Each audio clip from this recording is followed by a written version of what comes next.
قد كان أقدم إليك بين يدي سلك كله. بسم الله الرحمن الرحيم. استغفر الله العظيم الذي لا إله إلا الحي القيوم أغفر الذنوب وأتوب إليه من جميع المعاصي كل هزل بالأثم من كل ذنب أذنبت عمدا وخطأ ظاهرا وباطنا والسكنات خطرة أنفاس كلها تحمد اسم الله عدد ما أوجدته قرط وخوخ سميرة بكلمة الله كما ينبغي لجميعنا وجماله وكماله وكما يحب ربنا ويرضى. بسم الله الرحمن الرحيم. إلى حضرة النبي مصطفى صلى الله عليه وسلم وكافة الأنبياء والمرسلين والملائكة المقربين وخصوصا إلى روح سيدنا محمد صلى الله عليه وسلم وإلى روح شيخنا الإمام حجة الإسلام أبو حامد محمد بن محمد الغزالي الطوسي رحمه الله تعالى، وإلى روح شيخنا الشيخ أحمد فهمي بن زمزم البنجري الندوي الملكي رحمه الله تعالى، وإلى روح شيخنا الشيخ جعمر الزبدي بن محمد صالح رحمه الله تعالى، وإلى شيخنا الشيخ عبد الله بن حسن حفظه الله تعالى، وإلى معلمينا وإلى والدينا شاء لهم الفاتحة. أعوذ بالله من الشيطان الرجيم. بسم الله الرحمن الرحيم. الحمد لله رب العالمين الرحمن الرحيم مالك يوم الدين. إياك نعبد وإياك نستعين. اهدنا الصراط المستقيم صراط الذين أنعمت عليهم غير المغضوب عليهم ولا الضالين آمين. أعوذ بالله السميع العليم من الشيطان الرجيم. بسم الله الرحمن الرحيم. السلام عليكم ورحمة الله تعالى وبركاته. الحمد لله رب العالمين، وأفضل الصلاة وأتم التسليم على سيدنا وحبيبنا وشفيعنا محمد بن عبد الله صلى الله عليه وسلم وعلى آله وأصحابه ومن تبعهم بإحسان إلى يوم الدين. سبحانك لا علم لنا إلا ما علمتنا إنك أنت العليم الحكيم، ولا حول ولا قوة إلا بالله العلي العظيم. اللهم فقهنا في الدين وعلمنا تأويل. اللهم اجعلنا من الذين يستمعون القول فيتبعون أحسنه. رب اشرح لي صدري ويسر لي أمري واحلل عقدة من لساني يفقه قولي. ربنا زدنا علما وارزقنا فهما واجعلنا من المتقين. اللهم صل على الله العظيم الذي من كعرش الله العظيم أقوى من الله العظيم أن تصلي على سيدنا محمد ذكر عظيم وعلى بالله العظيم بقدر عظيم ذات الله العظيم في كل لمحة ونفس عدد ما في علم الله العظيم صلاة دائمة بدوام الله العظيم تعظيما لحقك يا مولانا يا محمد يا ذا خلق عظيم. وسلم عليه وعلى المسلمين اجمع بيننا وبينه كما جمعت بين الروح والنفس ظاهرا وباطنا يقظة ومناما. جعله يا رب روح ذات من جميع جفن قبل الآخرة يا عظيم. واجمع بيننا وبينه كما جمعت بين الروح والنفس ظاهرا وباطنا يقظة ومناما. جعله يا رب روح ذات من جميع جفن قبل الآخرة يا عظيم. واجمع بيننا وبينه كما جمعت بين الروح والنفس ظاهرا وباطنا يقظة ومناما. وجعله يا رب روح ذات من جميع جفن قبل الآخرة يا عظيم. لا إله إلا الله محمد رسول الله في كل لمحة ونفس عدد ما وسع علم الله. لا إله إلا الله محمد رسول الله في كل لمحة ونفس عدد ما وسع علم الله. لا إله إلا الله محمد رسول الله في كل لمحة ونفس عدد ما وسع علم الله. ما بعد. Alhamdulillah, pertama sekali dan selamanya marilah sama-sama kita merafakkan syukur kehadrat Allah Subhanahu wa taala. Malam ni kita dapat teruskan lagi pengajian kita dari kuliah bulanan, dan insya-Allah sambungan kita pada malam ni apa nama itu? Nasihat kau apa? 9. Tinggikan himmahmu. Bismillahirrahmanirrahim. Qala Syekhna Al-Imam Hujjatul Islam Abu Hamid Muhammad bin Muhammad Al-Ghazali At-Tusi rahimahullahu ta'ala fil kitab Ayyuhal Walad wa naf'ana bi'ulumihi fi darain amin. Nasihat yang ke-9. Tinggikan himmahmu dan lawanlah nafsumu dan buatlah bekalan akhirat. Wahai anakku yang tercinta, jadikanlah himmahmu itu dalam meninggikan rohanimu dan jadikanlah segala kegagalan itu berada di pihak hawa nafsumu, dan jadikanlah kematian itu hanya pada badanmu, karena tempat tinggalmu ialah liang lahat, dan penghuni kubur sentiasa menanti kedatanganmu pada setiap masa. Maka jangan sekali-kali engkau datang ke sana tanpa bekalan. Dan berkata Sayyidina Abu Bakar Siddiq radhiyallahu ta'ala anhu, badan kita itu tidak ubahnya laksana sangkar burung ataupun kandang binatang. Maka fikirlah baik-baik untuk dirimu, dan tentukanlah bagi dirimu yang mana satu di antara dua perumpamaan ini. Jikalau engkau laksana burung yang terbang tinggi, maka ia akan terbang dengan riang gembira apabila mendengar seruan irji'i ila rabbiki radiyatan mardiyah, kembalilah kepada Tuhanmu dalam keadaan redha dan diredai. Engkau akan terus terbang tinggi sehingga engkau akan hinggap di puncak pohon-pohon syurga yang tinggi. Ini seperti firman Allah Subhanahu wa taala. Ini seperti sabda Nabi sallallahu alaihi wasallam kepada Sa'ad bin Mu'az ketika mana meninggal dunia. Ketika Sa'ad bin Mu'az meninggal dunia, ihtazzal arsyur rahmani min mauti Sa'ad bin Mu'az. Artinya telah bergegar arasy Allah ketika kematian Sa'ad bin Mu'az, karena kegembiraan menyambut ruhnya.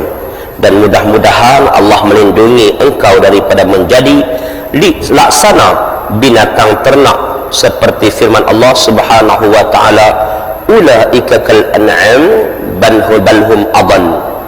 Maksudnya mereka itu laksana binatang, bahkan lebih sesat daripada binatang. InsyaAllah sambungan pengajian kita bagi kitab Ayyuhal Walad ini, nasihat Imam Ghazali rahimahullahu ta'ala yang ke-9. Apa tajuk nasihat ni? Tinggikan himmahmu, lawanlah nafsumu, buatlah bekalan akhirat. 3 perkara. Ini yang perlu kita kena ada. Yang pertama sekali ialah tinggikan himmahmu. Cita-cita kita kena tinggi. Cita-cita apa? Sekali lagi kita sebut. Yang kedua, lawanlah nafsumu. Itu yang kedua. Dan yang ketiga, buatlah bekalan akhirat. Maka kata Imam Al-Ghazali rahimahullahu ta'ala, wahai anakku yang tercinta, jadilah himmahmu itu dalam meninggikan rohanimu. Ni kita kena letak cita-cita kita. Jadi kita kena letak cita-cita kita di sini. Perjuangan hidup kita sepanjang kita duduk di atas dunia ni tak lama. Ada yang Allah bagi peluang duduk sampai 70 tahun. Ada yang 80 tahun, ada yang penyakit 100. Taman Perudah ni ada 100. Tak ada. 90 ada. Mana 90? Ada 90. Alhamdulillah. Allah bagi peluang. Allah bagi peluang. Umur 90. Ada yang tak sampai. Ada yang 40 lah. Tapi dalam usia tempoh tu kita buat apa? Tempoh usia tu kita buat apa? Saya ingat kata guru kami iaitu Allahyarham Syekh Dr. Wahbah Zuhaili rahimahullahu ta'ala. Syekh Wahbah Zuhaili ni hebatlah. Dia karang kitab tafsir dia saja pun berapa jilid. Tafsir Al-Munir. Kitab fiqahnya, fiqh Islami wa adillatuh, dan banyak karangan-karangannya. Ketika mana dia mengajak, dia kata kepada kami, aku cemburu dengan Imam Nawawi. Tu tara dia yang mana yang karang banyak buah, berpuluh-puluh buah kitab tu. Dia kata, aku cemburu dengan Imam Nawawi. Ada sahabat-sahabat tanya, kenapa Syekh cemburu dengan Imam Nawawi? Ya, Imam Nawawi orang Arab macam aku. Orang Arab macam aku. Makan macam aku. Kehidupan macam aku. Tapi dia hidup di atas dunia hanya 40 tahun ya. Dalam usia 40 tahun tu, dia telah menghasilkan berpuluh-puluh buah kitab. Tu karangan dia saja. Dia mengaji, dia mengarang pun banyak, dia amal ibadat dia pun Masya Allah. Sampailah dia mati, muda lagi, berumur 40. Dah? Sedangkan dia kata, aku dah umur 70 lebih dah. Hanya bau karang beberapa buah kitab, kata dia. Sedangkan puluh-puluh buah kitab. Sebab tu muslimin muslimat yang dirahmati Allah sekalian, kalau kita nisbahkan kita di Malaysia, kita tengok siapa dia di antara orang-orang yang hebat. Nah, kalau kita tengok siapa orang-orang yang hebat, kata ada meninggal dah hak tua, mungkin meraya Pak Sumit. Kalau Pak Sungai Tani ni sebab dia. Kalau yang agak muda sikit, yang kita sama saksikan kematian dia, bagaimana orang urus jenazah dia, tanya Allah yarham Ustaz Murtada. Baru umur 30-an. Jadi masa Allah bagi peluang dia duduk di atas dunia hanya umur 30 lebih ya. Tak sampai umur 40. Tapi macam mana kita lihat kehidupan dia, dah, sampai ketika mana saat dia mati tu, Allahu Akbar, orang yang hadir solat jenazah dia tahu mana. Dah, kita pun hidup macam dia. Orang Melayu macam dia. Tetapi banyak mana kita telah usaha untuk nak meletakkan diri kita. Sebab tu ibu ayah, muslimin muslimat yang dirahmati Allah sekalian, peluang kita masih ada. Ya, kita masih lagi bernafas.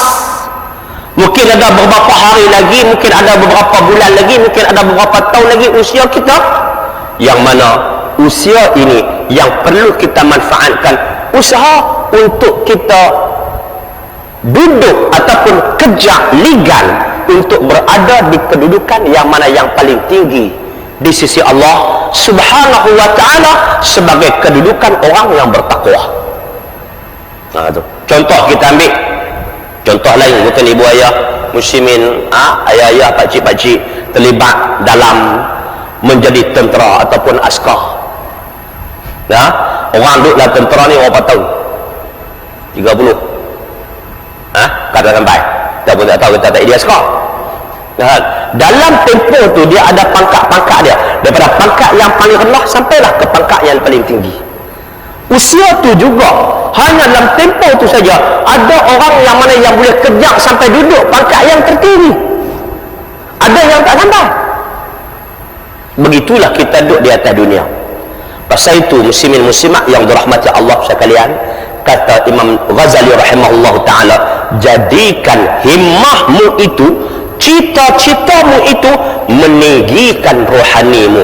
Kalau boleh kita nak jadi hamba Allah yang paling terbaik, itu kita kena usaha untuk yang paling terbaik di segi amal ibadat kita, di segi sampai kalau boleh kematian kita itu bila dah sampai garisan penamat kita, noktah terakhir kehidupan kita, kita cuba buat yang terbaik. Lah ni masa masih ada lagi, buatlah keputusan di atas diri kita masing-masing, insya-Allah. Ya, semoga insya-Allah tempoh Allah bagi kita di atas dunia ni kita tak sia-sia sangat. Bila kita ada cita-cita, barulah kita akan ada usaha kejar untuk dapat. Bila kita ada cita-cita kita tinggi, maka barulah kita ada impian untuk kita kejar sampai kita dapat apa yang kita citai, apa yang kita impikan itu. Yang kedua, jadikanlah segala kegagalan itu berada di pihak hawa nafsumu. Ingat, kita ni ibu ayah muslimin muslimat yang dirahmati Allah sekalian, kita ni manusia. Manusia ni Allah Subhanahu wa ta'ala bagi keadaan dua. Allah bagi kat manusia ni dua, iaitu akal dan nafsu. Ada makhluk Allah yang Allah bagi akal saja, nafsu tak ada.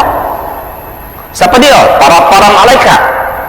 Malaikat dia tak ada akal, dia ada akal tapi dia tak ada nafsu. Ni malaikat.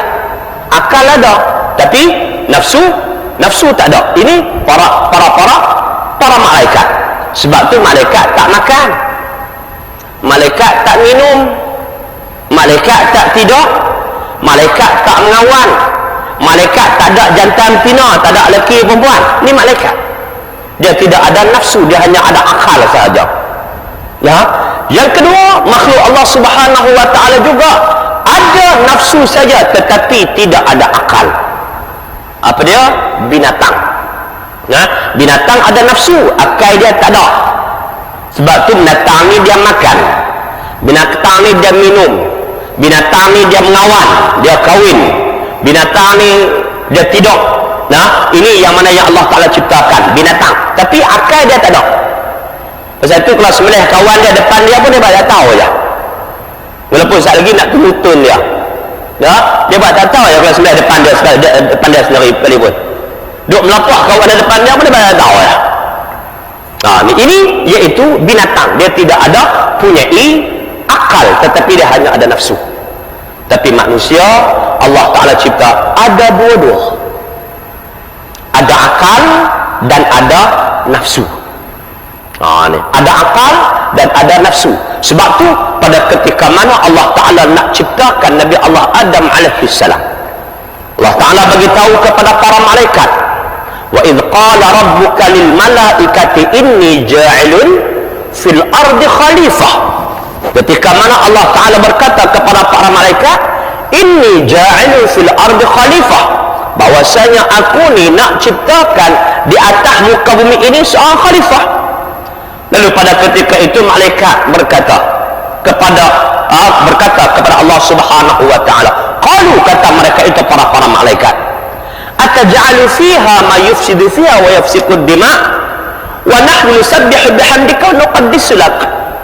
Adakah engkau nak ciptakan manusia ni yang mana mereka ni akan melakukan kerosakan di atas muka bumi ini, menumpahkan darah dan sebagainya. Fanahnu nusabbihu bihamdika nuqaddisu lak, sedangkan kami ini sentiasa bertasbih kepada kamu, bertakdis kepada kamu, sentiasa melakukan ibadat kepada kamu. Ketika itu Allah Ta'ala kata apa? Inni a'lamu ma la ta'lamun, aku tahu apa yang kamu tak tahu. Sebab itu manusia ni apabila dia meletakkan akalnya di atas nafsunya di bawah, dia berjaya. Dia akan berada di kedudukan yang mana yang sangat tinggi di sisi Allah Subhanahu wa taala, mengatasi kedudukan para malaikat. Itu. Sebab tu kalau kita tengok, kita ingat peristiwa Isra wal Mi'raj. Rasulullah sallallahu alaihi wasallam diisrakan daripada Mekah ke Masjidil Aqsa Palestin. Kemudian dimi'rajkan daripada Masjidil Aqsa ke Sidratul Muntaha. Sampai ke Sidratul Muntaha, sampai ke atas mustawa yang mana ketika itu malaikat Jibril pun tak boleh naik lah. Tapi yang dikatakan spesies manusia, baginda Rasulullah sallallahu alaihi wasallam dapat naik sehingga mengatasi malaikat Jibril. Itu kedudukan manusia. Sebab tu juga ketika mana Nabi Allah Ibrahim peristiwa korban menyembelih anak dia. Nabi Ibrahim bila dia kata kepada anak dia bawa anak dia pergi ke satu kawasan apabila dia ni sebelum tu dia bernazar. Sekiranya ketika tu Nabi Ibrahim ni dia suka bawa korban. Dia selalu menyembelih korban. Sekali dah korban sangat banyak sampai dia kata apa? Kalau aku ada anak pun aku sembelih. Maksudnya nak sembelih benda-benda yang paling sayang. Ketika tu dia tak ada anak boleh cakap. Sopa kita lah. Kalau aku ada helikopter aku wakaf. Tapi tak ada. Dia orangan dulu tu lah. Kalau aku ada bangunan KLCC tu hak aku, bangunan KLCC tu aku wakaf buat masjid. Tapi tak ada. Belum menyembang. Nabi Ibrahim dah kata apa tu? Dah tak ada anak. Sampailah akhirnya Allah Subhanahu wa taala anugerahkan kepada anaknya, kepada dia, iaitu daripada isterinya Siti Hajar, iaitu anaknya Nabi Allah Ismail. Bila Ismail dah besar, ketika itu Allah Ta'ala tanya, supaya dia tunaikan nazar dia. Ketika itulah dia bermimpi menyembelih anak dia. Ketika itu dia balik cerita kepada isteri dia, Siti Hajar, wahai Hajar, aku nak bawa anak ni keluar daripada Mekah menuju ke Mina. Ketika tu syaitan duduk hasut dia. Syaitan hasut Nabi Ibrahim. Hei Ibrahim, kamu gamak nak sembelih anak kamu ni, anak kamu kecil, cantik, comel, elok, cerdik. Apa kata Ibrahim? Aku diperintah oleh Allah Subhanahu wa ta'ala. Ketika itu syaitan tak boleh nak menghasut Ibrahim. Lalu syaitan pergi kepada insan yang kedua dalam peristiwa pengorbanan ini, iaitu Siti Hajar. Pergi kepada Siti Hajar, wahai Hajar, kamu tengok lu Ibrahim bawa anak dengan talinya, dengan pisaunya, nak sembelih anak kamu. Lalu apa kata Hajar? Seorang Nabi tidak akan bertindak sesuatu perkara yang bodoh. Tu Hajar jawab. Lalu syaitan menjawab apa? Dia menyangka, tu syaitan jawab, bahawa itu adalah perintah Tuhannya.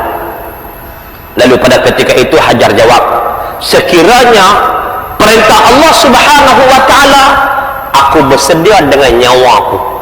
Sentiasa aku bersedia dengan nyawaku, apalah sangat sekadar nyawa anakku. Tu jawab seorang isteri yang hebat. Nyawa aku pun aku ready, apatah lagi sekadar nyawa anakku. Selepas daripada itu dia pergi kepada Ismail. Itulah baru berlaku lontaran batu dan sebagainya. Sampailah bila nak sembelih sampai di tempat di Jabal Korban tu, di Bukit Korban tu, nak sembelihlah Nabi Ismail. Ketika itu Nabi Ibrahim kata kepada anaknya, wahai anakku, sungguhnya inni ara fil manam an azbahuk. Sungguhnya aku tengok dalam mimpiku bahawasanya aku sembelih kamu. Fanzur madza tara, tanya anak-anak umur 9 tahun.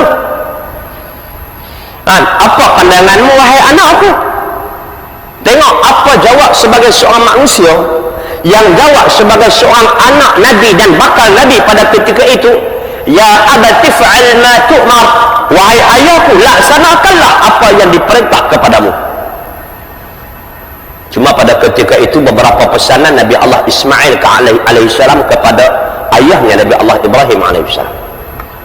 Dia kata, wahai ayahku, sebelum engkau sembelih aku ni, aku nak berpesan kepada kaum beberapa pesanan. Banyaklah pesanan-pesanan dia tu. Di antaranya saya ambil, dia kata apa? Nabi Ibrahim kata apa? Nabi Ismail kata kepada ayah dia, kamu ikat aku sekuat-kuatnya. Lepas ikat aku, sebab apa? Sebab mati ni sakit. Kemudian engkau sembamkan wajahku ke bumi, dan engkau dongakkan wajahmu ke langit, dan engkau sembelihlah aku. Pada ketika itu Nabi Ibrahim buat, ikat kuat-kuat. Lepas itu pula sembam muka Ismail di bumi, donggak naik ke langit, sembelih. Tapi pisau tak memberi kesan. Lalu pada ketika itu tak beri kesan. Apa jawab Ismail? Wahai ayahku yang tercinta, mungkin Allah Subhanahu wa ta'ala sedang melihat aku bahawa aku menyerah diri kepadanya dalam keadaan terpaksa. Oleh itu wahai ayahku, bukalah ikatan ni, buka tadi, dan tidurkan aku, bagi tidur lagu tu, dan tatap wajahku, dan sembelihlah oleh ibu ayahku. Satu, tak ikat, bagi duk melentang tidur lagu tu. Kemudian pula tengok muka dan dendam, ambil pisau pirit. Ketika itu juga pisau tidak memberi kesan. Panjanglah kisah dia, sehingga akhirnya Allah Subhanahu wa ta'ala berkata kepada para malaikat, wahai malaikatku, kamu lihat, inilah hambaku yang dulu kamu kata kepadaku, ataj'alu fiha ma yufsidu wa yafsiku dima wa nahnu nusabbihu bihamdika wa nuqaddisu lak. Dan aku menjawab, inni a'lamu ma la ta'lamun. Ini dia. Kamu lihat, ini spesies manusia, yang jenis manusia yang sanggup melakukan apa saja untuk melaksanakan perintahku. Dia sanggup buat. perkara itu yang diperintahkan olehku. Lalu ketika itu Allah Ta'ala perintah kepada malaikat Jibril, wahai Jibril, kamu ambil kibas di syurga yang telah dikorbankan oleh Habil, anak Nabi Allah Adam alaihi salam, yang mana yang telah dia korban, ya Allah Ta'ala terima korban dia. Ambil kibas itu sebagai ganti nyawa Nabi Allah Ismail alaihi salam. Ketika itu turunlah Nabi Ibrahim, ketika itu turunlah Jibril membawa kibas, dengan membesarkan Allah Subhanahu wa Ta'ala, dengan kagum melihat perbuatan Nabi Allah Ibrahim alaihi salam, dengan turun, dengan membesarkan Allah, dengan katanya Allahu Akbar, Allahu Akbar, Allahu Akbar. Dan Nabi Ibrahim sambung dengan La ilaha illallah wallahu akbar. Dan Nabi Ismail akhiri dengan Allahu Akbar walillahil hamd. Lalu sembelihlah korban itu yang sebagai ganti nyawa Nabi Allah Ismail alaihi salam. Inilah spesies manusia. Apabila kita lihat mereka meletakkan akalnya di atas, nafsunya di bawah. Sebab itu manusia, apabila kita berjaya meletakkan akal di atas, nafsu di bawah, maka manusia yang akan berjaya, dia akan berada kedudukannya, martabatnya lebih tinggi daripada malaikat. Itu kita tengok Nabi, Masya Allah, hebat dan sebagainya. Dan sekiranya manusia itu meletakkan nafsunya di atas, akalnya di bawah, maka mereka ini akan lebih teruk daripada binatang. Kita tengok ayat-ayat sebelah tu, ulaika kal an'am bal hum adall. Mereka tu seperti mana binatang, bahkan lebih teruk daripada binatang. Apabila manusia itu meletakkan nafsu di atas, akal di bawah. Pasal itu kita tengok bagaimana orang yang letak nafsu di atas, akal di bawah ni. Ada ketika kita lihat bagaimana, tengok dalam akhbar, tapi lah ni gini media sosial pada hari ni, ada kadang-kadang kita temui Tok Wan rogol cucu. Tok Wan umur 70, cucu umur 3 tahun. Rogol cucu. Sebab apa? Ini apabila meletakkan nafsu di atas, akal di bawah. Balhum adal ulaika kal an'am, mereka seperti binatang. Balhum adal, bahkan lebih teruk daripada binatang. Ayam pun dia tak mengawan anak ayam. Bapa lembu pun dia tak mengawan anak lembu, dia tunggu besar dulu. Ayam pun dia tunggu ayam tu darah baru dia mengawan. Tapi manusia yang telah berjaya, nafsunya menang, akalnya kalah, dia sanggup buat kerja macam tu. Sebab tu Allah kata apa? Ulaika kal an'am bal hum adall, mereka ni seperti binatang, bahkan lebih teruk daripada binatang. Oleh itu muslimin muslimat yang dirahmati Allah sekalian, kita jangan jadikan apa yang Allah Ta'ala sebut itu ulaika kal an'am. Mereka ni orang yang mana letak nafsu di atas ni, akal di bawah, mereka ni seperti mana binatang. Kita kena keluar benda tu. Kena keluar daripada golongan ni. Binatang macam mana fungsi binatang? Apa fungsi binatang? Binatang kita tengok dia bangkit daripada bangun pagi, dia keluar pergi cari makan. Ayam ke, itik ke, burung ke, apa ke, semua pagi dia keluar cari makan, pergi cari makan. Kerja makan, tak kira duduk tang mana, duduk tengah padang dia, rambut rukuk panas lik-lik daripada rambut tu kerja dia. Akhir sekali kemudian pula malam dia balik ke rumah dia dengan temboloknya yang penuh dan sebagainya. Ni kerja binatang. Keluar cari makan, balik tidur. Keluar cari makan, balik tidur. Keluar cari makan, balik tidur. Ni binatang. Jadi kita manusia jangan jadi macam tu. Kerja siang keluar pergi cari makan, lepas tu balik tidur. Maksudnya cari makan ni pergi kerja. Pergi kerja untuk dapat keuangan, dapat duit dan sebagainya, kemudian pula balik tidur di rumah. Siang pergi kerja, balik tidur di rumah. Siang pergi kerja, balik tidur di rumah. Mana amal ibadat kita? Pasal itu kita kena beza. Jangan ada ilmu macam datang tadi ni. Bezakan, kita ni adalah manusia. Kita duduk di atas dunia ni untuk apa? Untuk melakukan ibadah kepada Allah Subhanahu wa ta'ala. Sebab tu kata Imam Al-Ghazali dalam nasihat yang kedua, jadikanlah segala kegagalan itu berada di pihak hawa nafsumu. Biar nafsu tu kalah sedia, jangan duk bagi dia menang. Kita ni manusia, kita ada nafsu. Kadang-kadang kita ada benda yang kita perlu kena buat sesuatu yang boleh memecahkan nafsu tu dengan ada jalan halal dia, tidak boleh dengan jalan yang haram. Apa dengan jalan yang halal? Contoh makan, kita tak boleh mencuri, hak tu hak haram. Kita tak boleh rasuah, kita hak haram. Kita kena cari rezeki yang halal. Dan begitu juga kita ni manusia, kita ada nafsu, kita kena mengawan.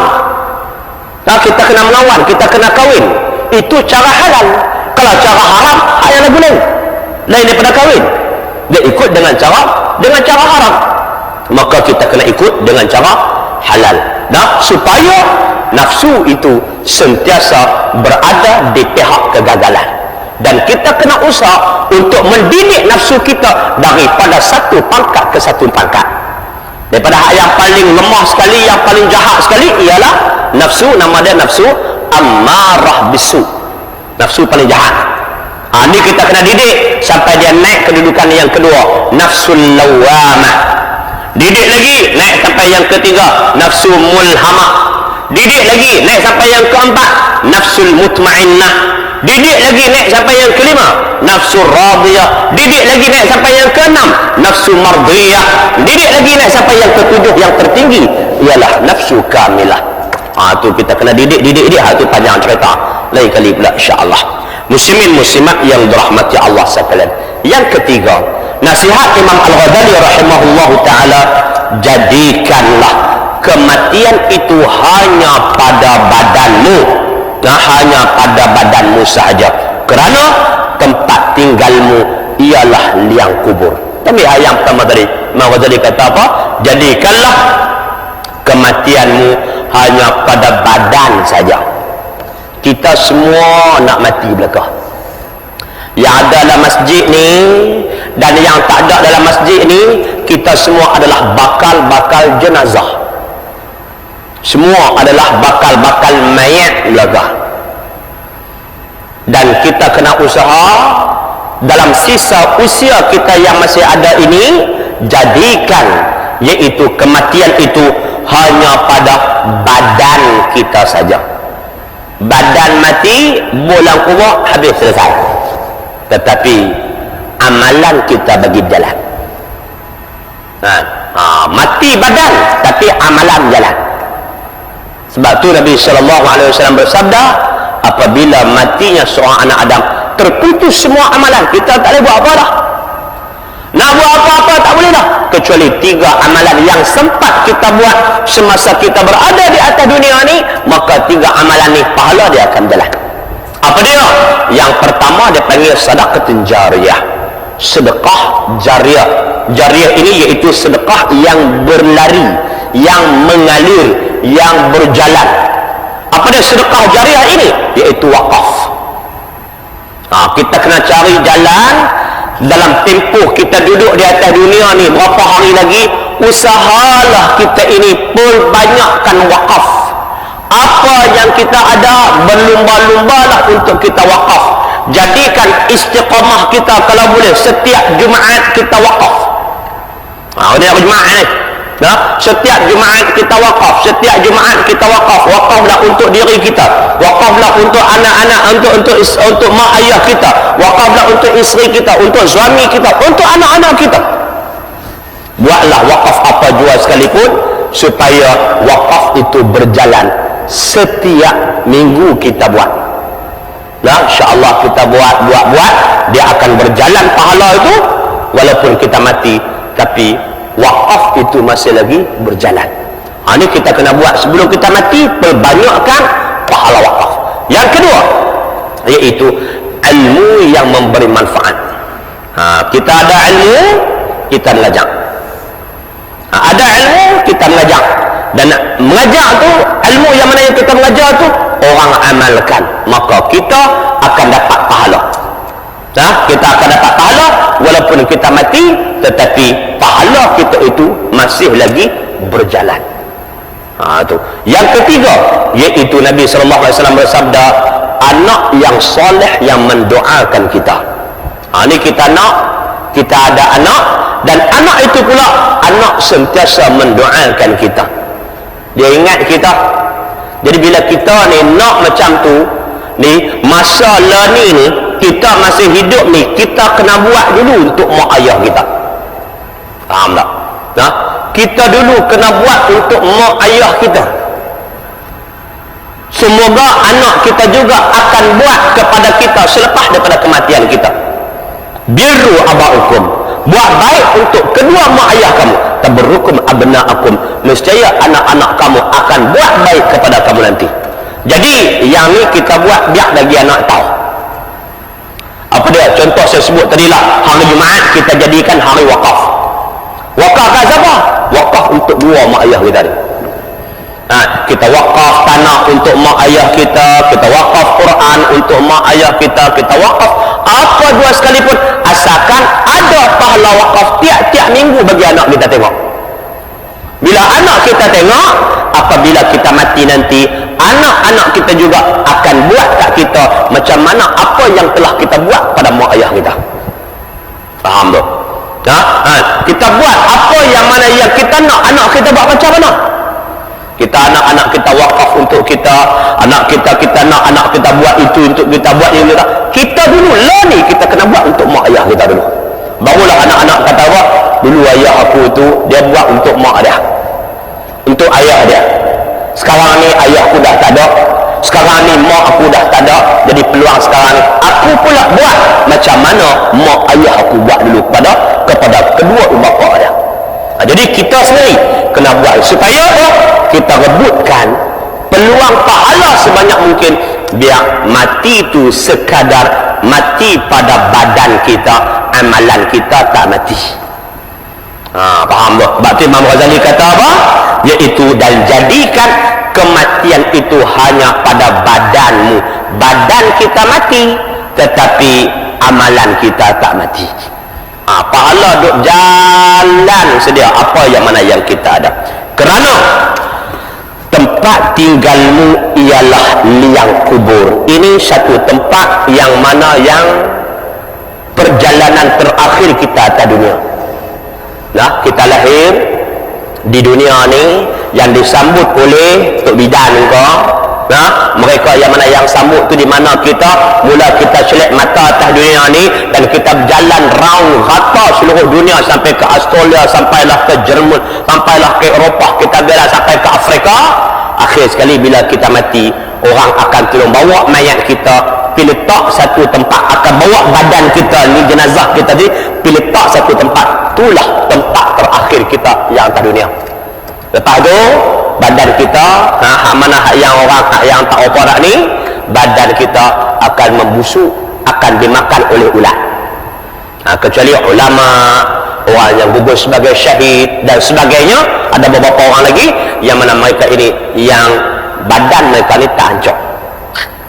Jadi bila itu perjalanan akhir kita, sampailah ke liang kubur kita, kita kena ingat itulah sebagai pesmadian akhir kita. Lepas tu yang berjalan hanya amalan kita. Dan kata Imam Ghazali, penghuni kubur sentiasa menanti kedatanganmu pada tiap-tiap masa. Nah, penghuni kubur, orang yang mana yang dah mati sebelum kita ni, mungkin mak kita ke, ayah kita ke, tok kita ke, tok wan kita ke, jiran tetangga kita ke, yang mana yang mereka dah mati lama dah, mereka sudah mendahului kita berada di alam barzakh. Alam barzakh merupakan alam yang kelima, kita baru alam yang keempat. Kita duduk di dunia ni alam yang keempat. Mereka dah sampai alam yang kelima, alam barzakh. Samalah seperti mana kita menunggu mereka yang berada pada alam yang ketiga nak mai pada alam yang keempat. Faham tak? Macam mana? Kita duk tunggu cucu beranak. Anak kita duk beranak, nak tunggu cucu ni. Tok Wan tunggu, tok tunggu, ayah tunggu, semua pakat tunggu. Budak ni macam mana, keadaan dia macam mana, comel dan sebagainya.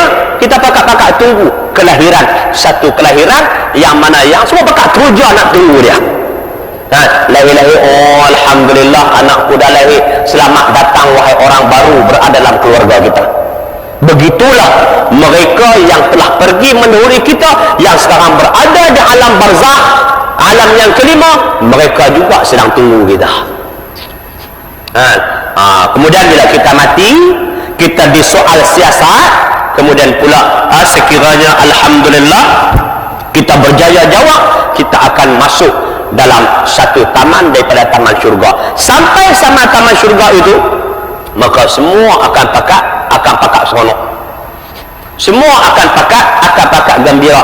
Alhamdulillah sampai dah hang nak sini no. Alhamdulillah pakat seronok dah, kami duduk tunggu hang lama dah ke sini. Tu. Jadi mereka pakat tunggu kita. Kemudian sambil-sambil tu duduk tanya juga, macam mana tu orang hak ujung kampung kita, Taman Peruda ni kan, macam mana keadaan orang hak di ujung taman tu lagu mana? Ketika tu orang hak baru sampai tu berjawab, dia tu mati lama dah, 5 tahun dah mati. Tak main kau ni pun kami boleh tunggu juga, bila lah dia ni nak main? 5 tahun dah mati, tak main pun. Bererti dia pergi di tempat lain. Tempat mana? Hufratan min hufarin niran, satu lubang daripada lubang neraka. Jadi kita ni kena usaha untuk berada satu taman daripada taman syurga, dan semoga kita akan masuk ke sana. Depa sekarang sana duk tunggu kita dah. Dan engkau datang ke sana, dan jangan sekali-kali engkau datang ke sana tanpa bekalan. Kita nak pi sana, on the way pi sana tu, jangan duk pi kosong. Siapkanlah bekal bagi banyak. Wa tazawwaju fa inna khairaz zadi taqwa. Berbekal olehmu, maka sebaik-baik bekalan adalah bertakwa kepada Allah Subhanahu wa ta'ala. Jadi kita kena perbanyakkan takwa kepada Allah. Peluang yang kita ada ini, usaha untuk tingkatkan ketakwaan kita, tingkatkan ibadah kita kepada Allah Subhanahu wa ta'ala. Semoga kita berada di kedudukan yang tertinggi di sisi Allah Subhanahu wa ta'ala, pangkat yang paling tinggi sebagai orang yang bertakwa kepada Allah Subhanahu wa ta'ala, insya-Allah. Itu beberapa pesan Imam Ghazali. Yang pertama tadi apa dia? Iaitu usaha letak cita-cita tinggi dalam bab kerohanian ataupun kedudukan yang tinggi di sisi Allah. Yang kedua, pastikan nafsu kita sentiasa duduk dalam keadaan kalah, bukan menang. Hak menang akal. Yang ketiga, jadikanlah kematian kita iaitu sekadar mati pada badan, tapi amalan kita tak mati.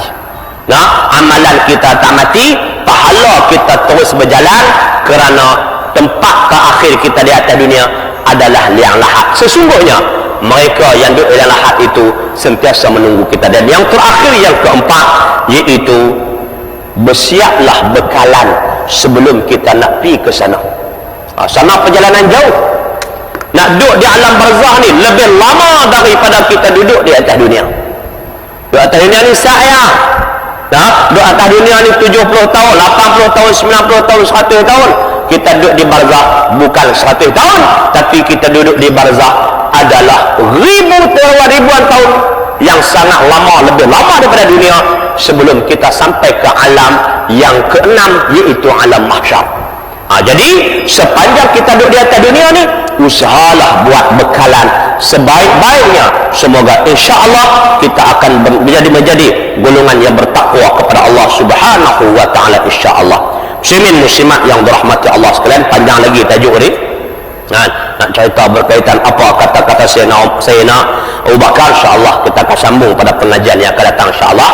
Sekali lagi Allah Subhanahu wa ta'ala, insya-Allah, semaqala, dan berkata Sayyidina Abu Bakar As-Siddiq radhiyallahu ta'ala anhu, wallahu subhanahu wa ta'ala alam, wala ilma lana illa ma 'allamtana innaka antal alimul hakim, wala hawla wala quwwata illa billahil aliyil azim.